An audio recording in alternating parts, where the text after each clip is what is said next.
వర్షాకాలంలో ఎన్నికలు జూన్ తర్వాతే ఎంపీటీసీ జెడ్పీటీసీ పోరు అంటూ మనం చూస్తూ ఉన్నాం. సో ఇక ఇప్పట్లో ఎంపీటీసీ జెడ్పీటీసీ ఎలక్షన్ లేనట్టే. నిన్న మొన్న ఏమన్నారు, ఈ మార్చిలో నోటిఫికేషన్ వస్తుంది, ఏప్రిల్లో ఎంపీటీసీ జెడ్పీటీసీ ఎలక్షన్స్ ఉంటాయని చెప్పి అనుకున్నారు. సో మరోసారి ఓటర్ జాబితా సవరణ ఉండడం ద్వారా మళ్ళీ ఎన్నికలు ఇక జూన్లోనే జరుగుతాయి, ఇక జూన్ జూలైలో జరుగుతాయి అనే వార్త అయితే మనం చూస్తూ ఉన్నాం. సో ఏమవుతుంది ఏంటంటే, రాష్ట్రంలో ఇప్పట్లో ఎన్నికలు జరిగే సూచనలు కనిపించడం లేదు. ప్రభుత్వం ప్రతిష్టాత్మకంగా చేపట్టిన ప్రజాపాలన ప్రగతి ప్రణాళిక జూన్ 12 వరకు కొనసాగుతుంది. ఈ నేపథ్యంలో ప్రభుత్వ యంత్రాంగం అంతా ఈ కార్యక్రమాలను విజయవంతంపై దృష్టి పెట్టింది. దీంతో పాటుగా ఏప్రిల్ నెలలో తెలంగాణలో ఓటర్ జాబితా సవరణ ప్రారంభం కానుంది. ఈ విషయమై కేంద్ర ఎన్నికల సంఘం ఇప్పటికే ప్రకటించింది. దీనిపై రాజకీయ పార్టీలన్నీ దృష్టి సారించాయి. ఓటర్ జాబితా ప్రక్షాళన కార్యక్రమంపై రాజకీయ పార్టీల పరంగా తీవ్రస్థాయిలో విమర్శలు, ఆరోపణలు, ప్రత్యారోపణలు వెలువెత్తే అవకాశం ఉన్నట్లు తెలుస్తుంది. జనాభా లెక్కలు మొదటి దశ హౌస్ లిస్టింగ్ సర్వే మే 10 నుంచి ప్రారంభం కానుంది.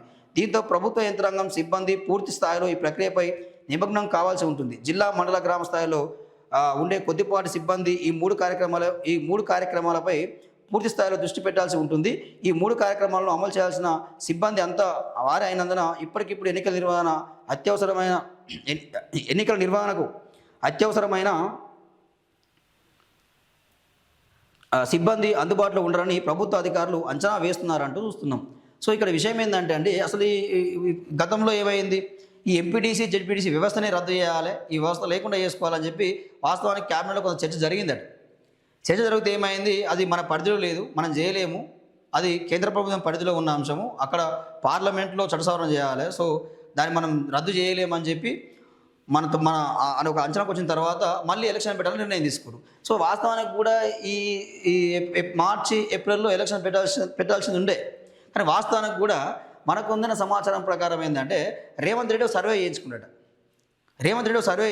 ఇప్పటికిప్పుడు ఎంపీటీసీ జెడ్పీటీసీ ఎలక్షన్కి పోతే మన పార్టీ గెలుస్తుందా ఓడుతుందా ఏంది పరిస్థితి అని చెప్పి ఒక సీక్రెట్ సర్వే చేయించుకుంటే మొత్తం కూడా నెగిటివ్ వచ్చిందట.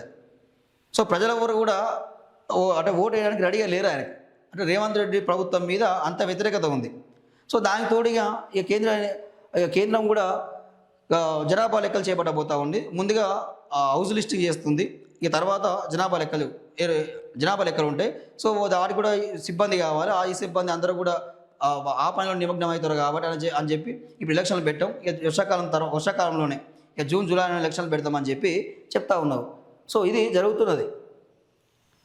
సో ఇంతకుముందు రేవంత్ రెడ్డి జిల్లాల పునర్విభజన చేద్దాం, జిల్లాలు మారుద్దామని చెప్పి ఒక రిటైర్డ్ జడ్జితో ఒక కమిటీ వేద్దామని చెప్పి కూడా అనుకున్నాడు. సో దానికి మీద కూడా తీవ్ర వ్యతిరేకత రావడంతో సో అది కూడా వెనకకు అడుగు చేసినట్టు కూడా మనకు తెలుస్తూ ఉంది. సో ఇది చాలామంది ఆశావాహులు మాత్రం ఇక నీళ్ళు చల్లినట్టే అయిపోయింది వాళ్ళది. చాలామంది ఎదురు చూస్తూ ఉన్నారు, ఎంపీటీసీ జెడ్పీటీసీ ఎలక్షన్లు ఎప్పుడు మేము నిలబడాలి ఏందని చెప్పి అనుకున్నారు. కానీ సో ఇక వాళ్ళ ఆశల మీద నీళ్ళు చల్లినట్టే కనిపిస్తూ ఉంది. సో ఇప్పట్లో లేనట్టే ఎలక్షన్స్.